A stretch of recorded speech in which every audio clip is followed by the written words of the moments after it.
Hola a todos, bienvenidos, veo que habéis llenado la sala. Hoy vamos a hacer esta sesión de crossover de una manera, digamos que al revés. Vamos a hablar primero con los creadores, dueños, artistas de esta serie de Mariliendre, y luego vais a ver el primer episodio que se puede ver en Atresplayer el 27 de abril. El 27 de abril. Yo me presento, soy Alberto Rey, soy, periodista, escritor, mocatriz, lo que queráis. Y vamos a presentaros primero a vosotros. Lanzamos cabecera, Alberto, primero. ¿Lanzamos primero cabecera? Venga, ya me he adelantado. Dentro cabecera.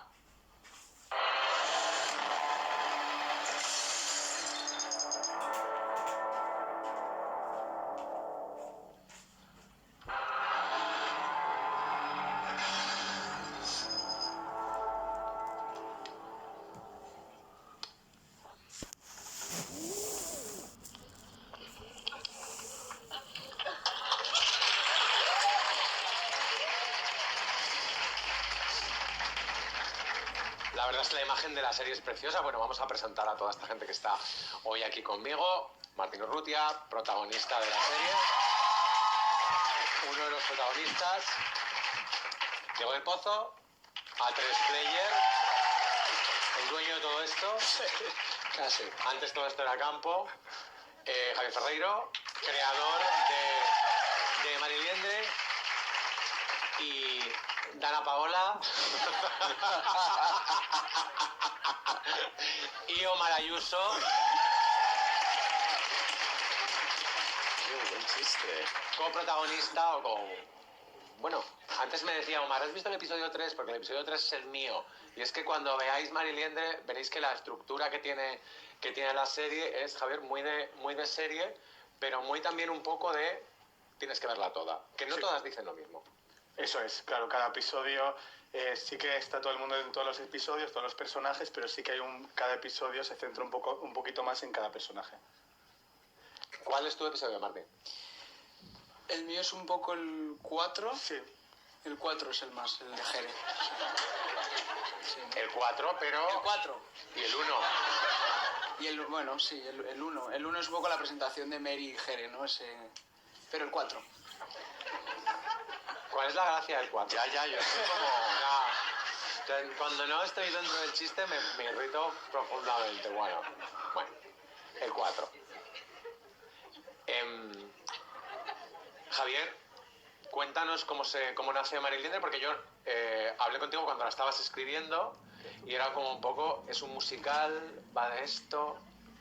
bueno, a ver, Mariliendre nace en un momento, como en el 2019, en el que yo de repente estoy viendo como series de temática gay, LGBTIQ+, y me doy cuenta que la figura de la Mariliendre es siempre esa amiga que está por detrás, un paso más por detrás, ¿no? Y que no tiene ningún protagonismo. Y en ese momento yo tengo una de mis Mariliendres principales, estaba pasando por un momento vital en el que estaba... Me encanta la nomenclatura y todo el mundo así, sí, una de mis Mariliendres principales. Una de mis Mariliendres principales estaba... Porque hay secundarias también. No, pero hay algunas que están más lejos, estas viven en Madrid, está más cerca, entonces es con la que yo tengo más contacto. Ellos la conocen, de hecho, porque ha inspirado mucho de la serie o por un tipo de humor que tiene ella y demás. Y entonces ella estaba pasando un momento vital como raro y planteándose cosas, y nosotros éramos mucho de sentarnos en el suelo de la cocina y empezar a divagar sobre la vida y demás, y entonces yo me di cuenta que... ¿Tiene que ser en la cocina? Que suele ser más...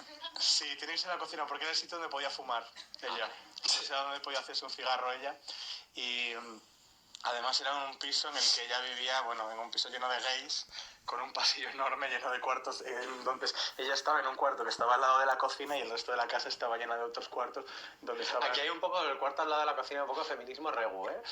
Sí, no, pero ella estaba muy contenta porque ella tenía su espacio como a un lado y cuando quería se relacionaba con los gays y se iba al salón, y cuando no tenía su espacio para estar ella tranquila. Era una decisión muy premeditada de ella, ¿eh? Y entonces... Luego, como Carmina Ordóñez, me aburrís. Sí, total, me voy a aburrir, totalmente. Era un poco así. Y entonces yo de repente recordé como hace años cuando ella pues eso, estaba en las discotecas de Madrid, en Delirio, o cuando existía, ahora es Cuenca Club en el centro, pero antes era la Diamante, Sesión Diamante, y íbamos allí de fiesta, que siempre todo el mundo, todos los gays la reconocían, era ella era. Y de esa imagen de ella y de esa reflexión anterior sobre las Marillienders, pues yo empiezo como a rumiar esta idea y demás. Y entonces yo empecé a escribirla, a desarrollarla, a intentar venderla con mis socias, y estoy 2 años así hasta que llegamos a los Javis. Y es con los Javis cuando nosotros teníamos mucho pop en la serie, muchas canciones, pero cuando nace la idea de hacer una serie musical, y ahí nos ponemos a desarrollar la parte musical de la serie. Y en A3 Player, ¿cómo encaja una serie como Marilliender? Pues mira, diría que cumple con todas las señas de identidad del tipo de series que producimos en A3 Media y en particular para A3 Player. Una apuesta por la calidad, una apuesta por la variedad y una apuesta por el talento local. Y en este caso diría que esta serie tiene mucho talento tanto delante como detrás de las cámaras, y realmente siempre estamos buscando hacer como cosas diferentes. Entonces, en el momento en que nos llega Suma Conde con Javier a la cabeza y nos quieren presentar nuestro primer musical, ya de primeras nos vuela la cabeza, ¿no? Porque siempre estamos buscando como nuevos retos, maneras de sorprender a nuestro público, maneras de poder llamar la atención de diferentes tipos de público, y creíamos que con esta serie como que tenía todos los requisitos para conseguir ese objetivo. Antes hablábamos, mientras comíamos, del concepto de la estrella, ¿no? De estos intérpretes que tienen una energía especial y que cuando un proyecto aprovecha bien esa energía y lo canaliza, digamos que se produce una magia muy, muy específica. Tanto Omar como Martín sois evidentemente estrellas, o sea, tenéis una fotogenia muy específica. No os molesta algo como cantar y bailar, que es algo que a muchos actores no les gusta porque creen que les ponen en un sitio distinto o más vulnerable. Vosotros cantáis y bailáis en la serie, pero en tu caso es la primera serie que desde luego que protagonizas. Sí. Y no es una serie al uso. No. ¿Eres consciente de que no es una serie al uso? Soy consciente, y me parece un proyecto súper interesante que se haga una serie musical con tanta canción, con tanto baile incorporado. Y cuando me vino esa propuesta de que querían hacerme ese casting y yo poder prepararme para un proyecto así, fue un sueño, la verdad. Y ya cuando me cogieron y pude desarrollarlo con los compañeros y compañeras, pues un sueño, la verdad, increíble. Hablando de estrellas, sí que me gustaría recordar y me estaba saliendo una frase como si estuviera muerta. La presencia y la potencia de Blanca, Sí.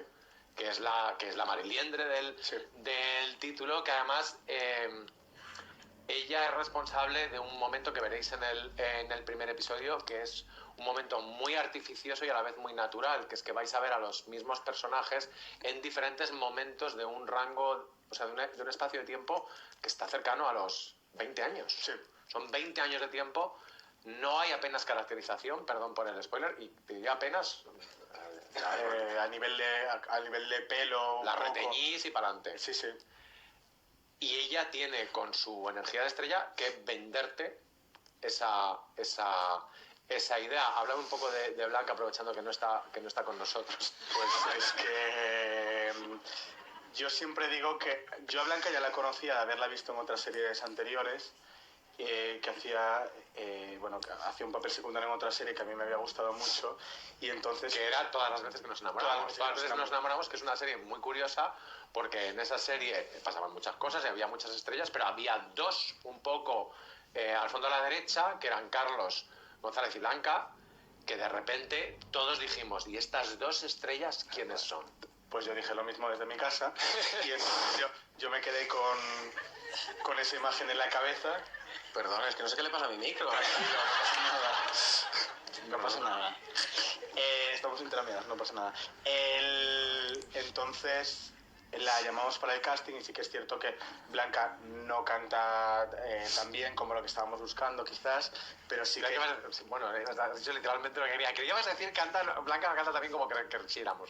Claro, y entonces, pero sí que ella, al hacer su prueba, ella tenía todo lo de Marilyn. Ella es una gran Marilyn de la vida real. Entonces, ella entendía el código perfectamente, las líneas salían de ella con una naturalidad que era algo impresionante. Ella aportaba muchísimo al personaje, tenía mucha calidad de movimiento, bailando también. Y entonces, claro, ella al final encarnaba todo lo que buscábamos de esa Mary Román. Y después, para lo que dices tú, para encarnar a esa misma Mary en diferentes etapas del tiempo, que es al final pocos años, ella siempre cuenta que se prepara mucho cada momento para darle un matiz diferente de esa evolución de Mary a lo largo del tiempo. Porque claro, ella siempre habla de que hay dos Marys en la serie. Hay una Mary del presente que se ha quedado estancada a un lado y que la han dejado sola, y está una Mary del pasado, pues que era la que cortaba el bacalao, la que tenía estos gays a su alrededor, que había una relación de que ellos se aprovechaban de ella y ella de ellos, pero que claro, las cosas funcionaban de otra manera, ¿no? Entonces sí que tuvo que hacer un proceso de preparar esas dos Marys, incluso dentro del pasado, darle matices a las diferentes Marys del pasado, porque hay unas elipsis muy grandes y ya lo veréis entre episodio y episodio. Bueno, de cualquier manera vais a ver cómo Blanca es una superestrella. Omar, tú también perteneces a ese tipo de actor con una energía muy específica y has estado en proyectos que aprovechan muy bien esa energía. Este año te hemos visto en Yo Adicto o en On The Go, una película loquísima que demuestra además tu capacidad para decir pa'lante, venga, vamos, lo hacemos y ya vemos, como decían en aquella película de los Javis. ¿Tú cómo llegas a Mariliendre? Dices que sí de golpe. Yo me entero del casting por corrillos de actores en Madrid y tal, y pido hacer prueba y al principio no me quieren ver porque no canto, vaya. Y es un musical, entonces pues evidentemente querían actores que cantaran. Pero me puse muy pesado y mi rap se puso muy pesado y conseguí que me hicieran prueba. Canté fatal. Canté La gata bajo la lluvia de Rocío Dúrcal y era la gata atropellada. O sea, mal, fatal. A ver, también te diré que esto es un off-topic un poco absurdo, pero unos amigos míos fueron a Londres a ver el musical del Diablo Viste de Prada con Vanessa Williams y salieron y dijeron, Vanessa Williams canta fatal, se nota que odia completamente a todo el mundo y creemos que se le ha olvidado la letra de una de las canciones, nos ha encantado. Veníamos a esto. Pues algo así sería, sí. Eso sentí yo viendo el casting de Omar. Sí, ¿no? Sí, es verdad. Qué bien tan mal. A mí me encanta, yo siempre lo digo, no me canso de decirlo, a mí me encantó el casting de Omar. Yo de repente teníamos un personaje escrito y además los personajes estaban muy trabajados con dos genias que son Paloma Rando y Carmen Aumedes. Y claro, y cuando vi el casting de Omar dije, es que es ese personaje, y la forma de cantar también me pareció muy acorde a lo que buscábamos del personaje. Entonces siento lo mismo que tus amigos de salir de ese musical. Hay una cosa también en Mariliendre que indica que es una comedia bien escrita, y es que está escrita sobre un sustrato de drama. El viaje de Mary, el doble viaje de Mary, digamos que por un lado es, no te voy a decir una historia de detectives, pero hay un punto ahí de una búsqueda, y por otro lado es buscar su propio sitio en un mundo que la ha dejado detrás y no es una sensación que tenga ella. El mundo le ha pasado por encima y ella se ha quedado atrás. Cuando escribes una comedia sobre un drama, tienes que tener mucho cuidado de que no te quede una cosa de mal rollo. Sí. Yo es que siempre pienso muchísimo en una cosa que decía Yolanda Ramos, que es que la gente triste escribe muy bien comedia. Que una cosa que dice Yolanda Ramos es que este guión que me ha escrito no me gusta. Podría ser también, no, pero ella insiste mucho en eso, y sí que yo creo que en reírse de uno mismo y de las desgracias que te ocurren y de tu propia realidad, ahí hay mucha comedia que hay que saber medir muy bien también. Pero también el personaje de la Mariliendre tiene... el otro día nos preguntaban en una charla que estuvimos sobre la nostalgia, que de hecho respondió Paloma Rando, y es interesante porque en esa nostalgia también hay una cosa como muy irónica y hay como mucho humor, pero sí que en todo momento había que saber medir bien los ingredientes. Pero yo creo que sí, que en el drama se puede encontrar mucha comedia. Y yo siempre digo también que por suerte o por desgracia en el colectivo, frente a muchos ataques que hemos sufrido durante mucho tiempo, hemos tenido que aprender a reírnos de nosotras mismas, entre nosotras incluso, de realidades como muy duras y demás. Y yo creo que eso también se ve en un humor marica que está en la serie. Sí, porque ahora veréis cuál es ese drama que vive Mary Román, pero es un drama, por un lado, muy divertido y habitualmente muy caricaturizado a lo largo del cine, y que sin embargo está basado en una historia profundamente triste, profundamente injusta. Martín, cuando te llegan los guiones de Mariliendre y ves tu personaje, Sí. ¿es el personaje que más te gusta, el tuyo? Es verdad que en Jerez sí que encontraba un punto más leve en comparación con el resto de personajes en cuanto a, no voy a decir energía, pero sí como que daba un punto un poco de igual ternura o algo como más niño a todo el grupo de amigos. También tiene magia, igual que sea él quien sea como el primer amigo gay de Mary, como que hacer un balance guay. Y sí que lo cogí bien, le vi similitudes conmigo y luego a la hora de trabajarlo lo sentí cómodo y sí me gustó mucho su energía, la verdad. Diego, una pregunta. Aquí hay canciones, las canciones se cantan. ¿Cómo se gestiona de manera industrial como un productor que se puedan cantar esas canciones en una serie como Mary Liendre? O sea, al final... Porque esas canciones son súper éxitos. Algunos, yo me sentía fatal cuando me sabía las letras de algunas de esas canciones. Es como, ¿cómo puedes saber la letra de esto? Pues porque me la sé, porque es cultura pop. O sea, lo primero que somos conscientes es que cuando te están planteando tener temazos míticos de los años 2000, es que una serie que a lo mejor te podría costar X, te va a costar X más algo más. Porque vamos a hacer una prueba. Si yo digo, vosotros continuáis, si yo digo, ¿cuándo llega el calor? Y, o sea, exactamente esta era un poco la reacción que queríamos en la serie, ¿no? Que cuando empiecen a sonar los compases, aunque sean versiones de estos temas que son conocidos por todos, pues un poco como que ya empiezas a sentir ese regustillo de venirte un poco para arriba, ¿no? Entonces, creo, esto Javier a lo mejor lo puede decir incluso mejor que yo, pero las canciones que ya venían originalmente en guión son las canciones que vais a disfrutar en la serie, ¿vale? Y eso también creo que traslada muy bien el esfuerzo que hemos hecho desde A3 Media de ser conscientes de la importancia que tenía esta serie, de que íbamos a apostar a muerte por ella, y si el equipo creativo creía que la mejor canción para contar esta parte de la historia de los personajes era tener Yo quiero bailar, creo que os he hecho un pequeño spoiler, pues nosotros hemos hecho todo lo posible para que los creadores, la productora, los actores pudieran tener la canción que querían en cada momento de la serie. Y aún así algo me dice, como pasa siempre cuando se escribe una serie de este tipo, que hay alguna canción que tú dijiste, es imposible que podamos tener esto, con lo cual no lo vamos a meter. Fantasea. A ver, claro, nosotros escribimos un primer episodio piloto y sí que es cierto, no, así como hablando en general, no hemos tenido que renunciar a casi ninguna canción. O sea, de hecho, todo lo que elegimos es lo que está al final en la serie. Sí que es cierto que en el episodio piloto había un número musical con una canción de una famosa artista internacional muy vinculada a España por haber estado casada con un futbolista,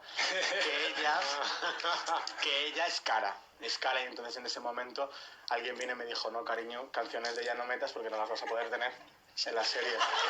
Entonces ya dije, pues... puerta. O sea, ni siquiera... O sea, ¿te dijeron que era cara o tú te lo...? Tú dijiste, no voy a entrar ahí. Me dijeron que costaba mucho dinero. Claro, entonces me dijeron, no. Es que tenía que pagar Hacienda. También te digo que, como estrategia promocional, un pleito de ese artista internacional muy vinculado a España por haber estado casado con un futbolista, no me parece mala promo, ¿eh? Nosotros preferimos tener la promoción por otro tipo de elementos en la serie, pero oye, toda publicidad... Ya sé que soy muy punquillo. Ya lo sé. Pero toda publicidad siempre es bienvenida. Pero sí que, por ejemplo, mira, una cosa que os vamos a poner un poco, sembrar un poco las expectativas, el capítulo 4 es especial, ¿vale? Es un especial centrado en un artista en concreto, y un poco el ejemplo de lo que veníamos hablando. Desde el primer día fue esa propuesta, y esa es la propuesta que vais a ver en la serie, y tenéis que esperar un poquito más para comprobar quién es, pero yo creo que va a hacer la delicia de todos los fans de la serie. Claro, porque además algo que la gente a lo mejor no es tan consciente es que, por ejemplo, una misma artista pasa por muchos periodos musicales, entonces la gente da por sentado que es compositora de sus canciones y demás, y entonces no, a lo mejor en un primer momento de su carrera, pues quien tiene los derechos de su música es una determinada discográfica, después son otros, entonces de repente tienes que gestionarlo con 50.000 personas. O una canción que tú crees que es la canción más española del mundo, pues está basada en una base musical neoyorquina de no sé qué año, entonces ya no es gestionarlo solo en España, es gestionarlo con Estados Unidos, entonces es un puzzle muy grande el que tienes que montar. Y en algún momento, porque yo sé que estas cosas pasan, ha habido que contactar directamente con esa persona e intentar convencerla de hola, mira, te comento, tengo una serie que va de esto y que funciona así, querríamos que se cantara una de tus canciones.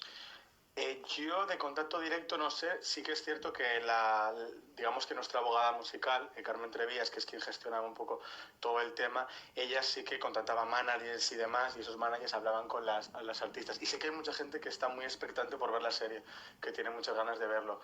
Claro, también hay... Que quieren ver lo que ha ocurrido con su trabajo. Sí, que están emocionadas y quieren ver lo que ha quedado. También hay que dejar claro que en algunas canciones variamos un poco la letra, o de repente hay recursos de mezclar varias canciones En el primero creo que se queman varias canciones de golpe, ¿no? En un número musical. Se engancha una con otra. Me llamó mucho la atención porque yo sé que la música es un elemento problemático en las ficciones porque cuesta dinero, porque hay que negociarla, porque a veces en estos casos hay que enseñar el guión, enseñar el montaje, y dije, madre mía, qué manera de quemar no ya trama, sino música. Claro, entonces ahí tienes que hablar tanto con los creadores como compositores y demás, y decirles, bueno, pues es que en tu canción se va a mezclar tal canción, entonces tienen que darte el derecho para hacerlo. Entonces son gestiones muy arduas para conseguir eso. Omar, yo sé, y si no me lo invento, que tú dijiste, yo quiero cantar esto, ¿a qué es verdad? Sí. Quiero cantar esta canción, ¿cuál era? Sí, alguna de Fangoria. Sí. O sea, ¿es eso a lo que te referías? No lo sabía, pero ya me has respondido. Ah, yo quería cantar alguna de Fangoria, sí. No podemos ni confirmar ni desmentir que eso ocurrió. No confirmo ni mentir. Perfecto, fenomenal. ¿Y tú, Martín? Yo es verdad que no pedí. ¿No pedías? En concreto, pero me llovieron muchas que algunas las conocía, otras no. Entonces fue una cosa bastante guay. ¿Y hay alguna que dijeras, nunca me imaginé a mí mismo cantando esto? Sí. Es que, claro, no podemos decir cuáles porque son... Yo ya cometió la pata de soltar el spoiler de una, así que... Bueno, a ver, hay tantas pero se sabía, que algunas sí que podemos contar. Es verdad que no vamos a contar algunos spoilers realmente divertidos porque tienen que ver con una cosa que hace Mariliendre, que es conectar con algunos momentos muy concretos de la cultura pop de España. Ahí os lo dejo. Hay un episodio, el tercero, o sea, yo estaba en mi casa diciendo, no puede ser porque esta persona jamás haría esto. Sí lo hace. Lo hizo, y vaya si lo hizo.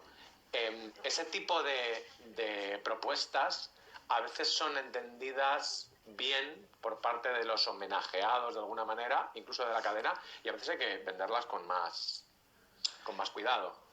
Yo debo decir que todas las personas que han participado en esos determinados momentos, la respuesta fue impresionante porque todo el mundo se subía al carro de una forma. Creo que demostraban que tenían un gran sentido del humor consigo mismas a la hora de unirse a estas propuestas. ¿Y por qué canciones ya existentes y no originales? Pues porque era también una idea Mariliendre habla de este pasado, de Mary Román, de este mundo de las discotecas, del pop y demás, y nos pareció muy interesante reflejarlo eso en el musical. Era como la gran premisa y también el gran reto a la hora de crear la serie y las propuestas musicales, ¿no? Era versionarla, y también queríamos que cada número musical tuviera una identidad propia. Entonces fue un reto y creo que fue interesante hacer eso.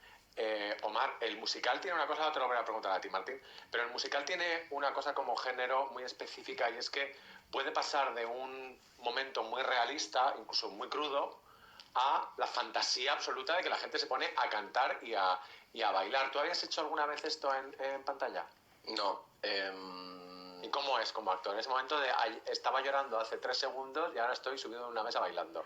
Yo esto lo tuve muy presente durante el rodaje y al final había como una autoconsigna de hay que hacerlo real, hay que hacerlo real, hay que hacerlo real. Como si en la vida real ahora de repente nos pusiéramos a cantar.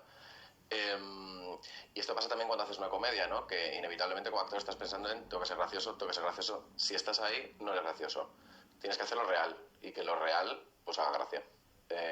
Excepto Mariona Terés, que esté donde esté, haga lo que haga, es gracioso. Pero es que Mariona Terés dice buenos días y todo el mundo se mea. Entonces... No, os va a pasar, y está en un sanatorio, no os digo más. Sí.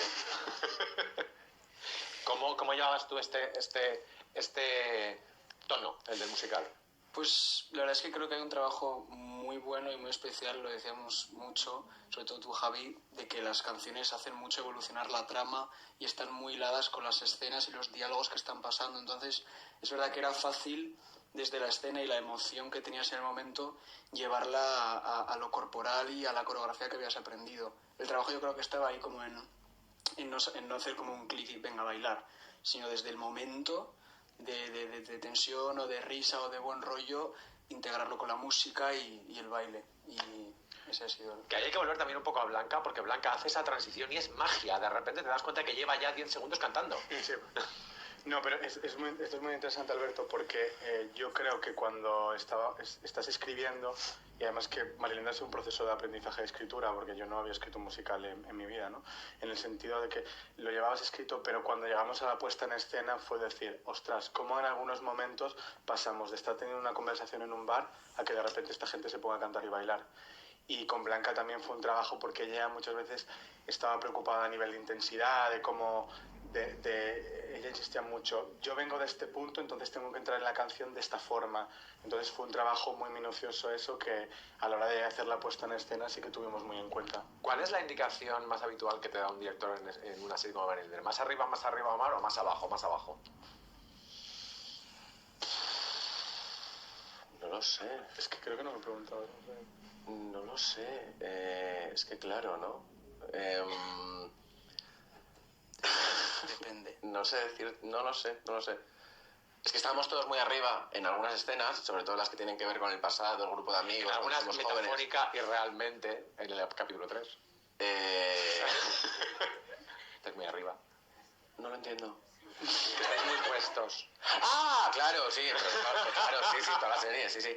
Pero luego las que eran del presente eran escenas más íntimas. Entonces, creo que ahí también había como un ejercicio, no solo desde los actores, sino desde dirección y del equipo, de conciencia de qué era lo que necesitábamos para rodar cada escena.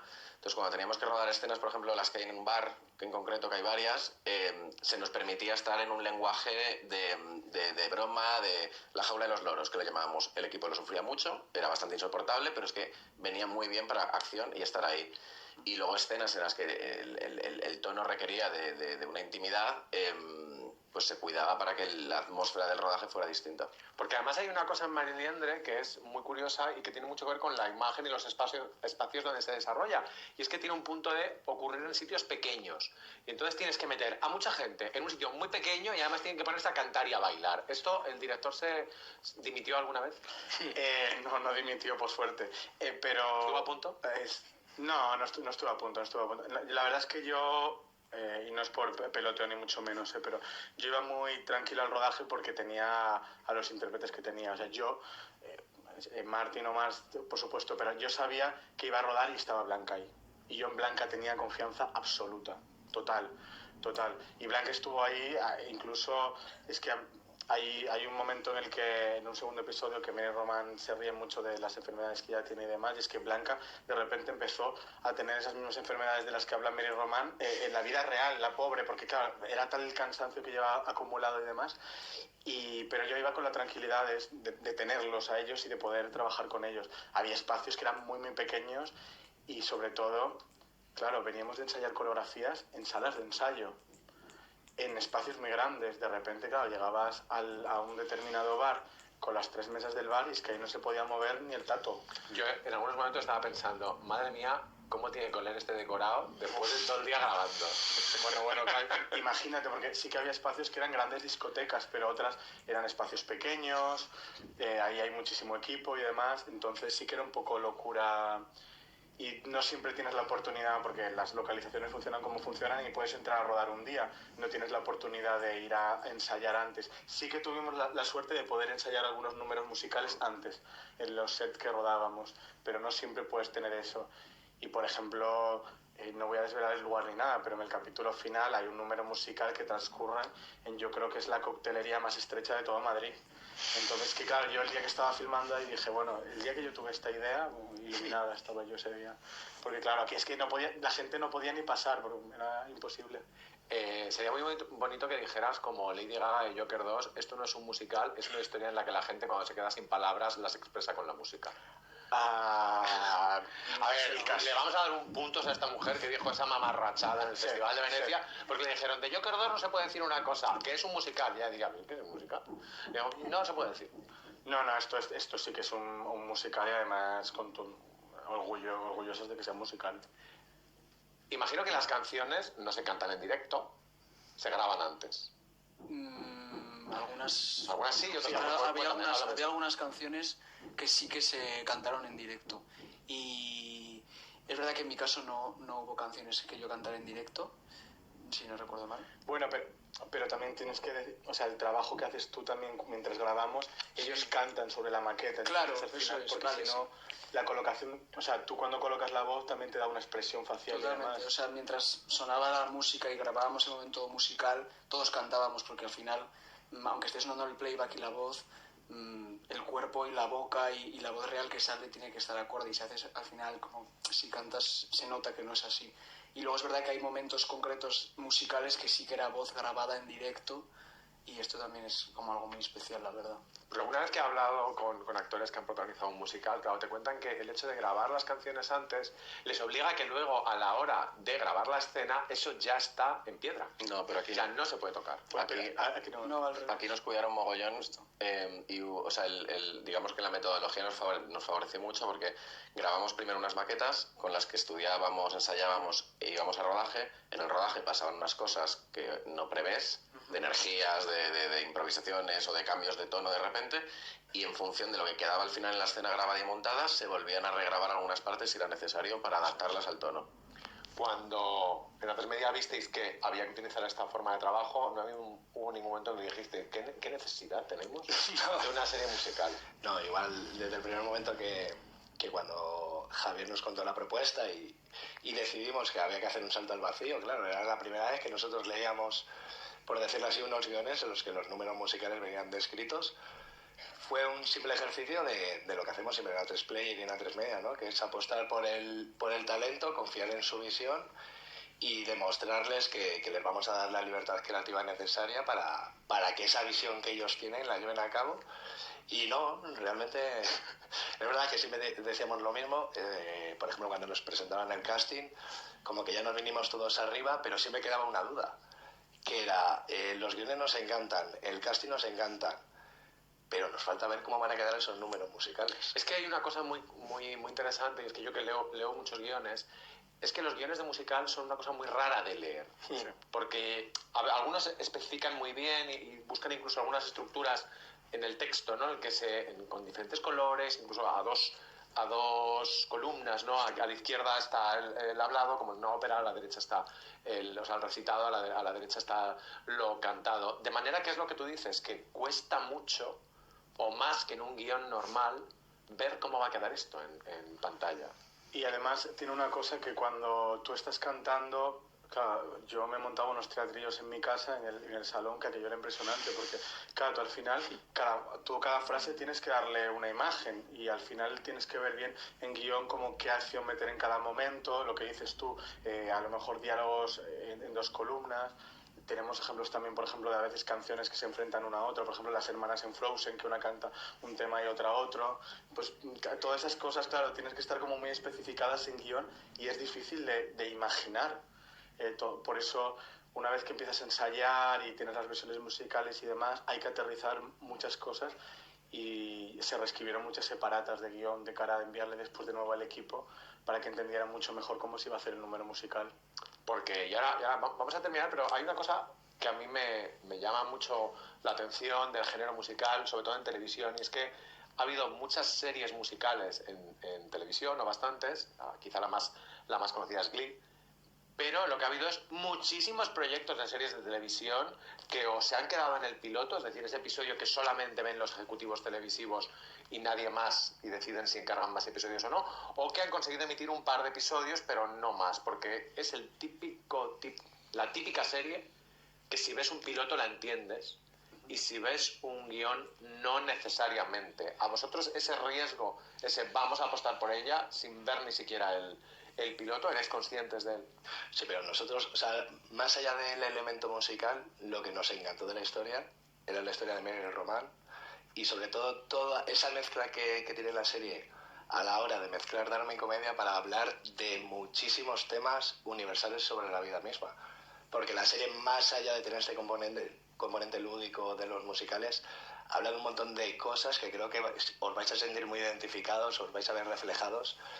Y más allá de la temática musical, pues hablar de la nostalgia, del fracaso vital, de las relaciones tóxicas, eso en los guiones está súper bien Se descrito. amena. No, hay unas referencias nostálgicas que algunas son un poco... Madre mía, se me había olvidado que esto existía. No, pero, o sea, sé el capítulo exactamente que te estás refiriendo.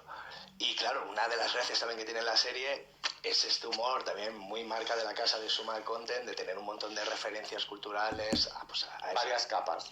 varias capas, porque yo creo que juegan muy bien tanto con el presente como la capa del pasado, ¿no? Que yo creo que tanto el público, por decirlo así, millennial, generación Z, van a pillar todas las referencias, porque aunque algunas puedan parecer como muy, muy particulares, creo que son como muy conocidas por todo el público. Entonces, los guiones, más allá de esos temas musicales, que evidentemente había que hacer un salto de fe y confiar que luego en producción eso iba a cumplir las expectativas que venían marcadas en guión, había tantos elementos, había tantos ingredientes para confiar en el proyecto, en la visión de Javier. Siempre nos hacen esta pregunta, ¿no? ¿Cómo es apostar por un nuevo talento? Pues igual que cuando trabajamos con gente de renombre o consagrada, apostando por su visión, y en el caso de Javier, pues es que nos llegó con un montón de ideas novedosas, disruptivas, que como que merecía la pena correr el riesgo. Y que además, como decíamos antes en la comida, tú no sabes si la apuesta ha funcionado hasta que no la haces. Si no la haces, nunca sabrás si la apuesta funciona. Nosotros en A3 Media y en el caso concreto de las series originales de A3 Player es que es un poco como el sello de identidad, ¿no? Que es decir, si queremos hacer cosas que consigan que un mes antes del estreno podamos llenar una sala porque la gente tiene expectación por ver algo diferente, algo que no sea lo mismo de siempre, hay que correr ese riesgo. Y nosotros intentamos hacerlo lo máximo posible. Martín, tú que eres el más jovencito, desde luego, de esta mesa, pero probablemente también del reparto. ¿Hay referencias que tú, como no sabías a qué se referían? ¿Investigaste por tu cuenta y dijiste, madre mía, esto pasó? Sí, había varias... No las cuentes porque hay algunas realmente divertidas. No, pero sí que tengo el recuerdo en el proceso de rodaje, de meterme en la historia, en el personaje y en el ambiente de Chueca de Madrid. También yo estaba empezando a vivir en Madrid y había muchos términos y sitios que no conocía y que conocí por primera vez. Pues sí, era una investigación. También pues con mis compañeros lo tuve fácil porque ellos me iban diciendo Blanca siempre, esto es esto, cariño, no sé. No, vale. Y sí, fue como un proceso de aprendizaje. Había, pues obviamente, muchas cosas que sí tenía en mente, como canciones. Había otras canciones que no tenía ubicadas y también aprendí y conocí como rodando. Yo me sentí mayor porque creo que captaba absolutamente todas las referencias. Yo ya era adulto cuando ocurre la primera parte de la historia. Soy más viejo que un bosque. Pues yo creo que ya estaríamos. Vamos a dejar a esta gente disfrutando con el primer episodio de Mariliendre. Os va a gustar muchísimo. Es una serie protagonizada por una mujer que, como escribió Almodóvar en una de sus películas, qué equivocada está, pero qué gracia tiene la jodida. Muchas gracias y que lo disfrutéis.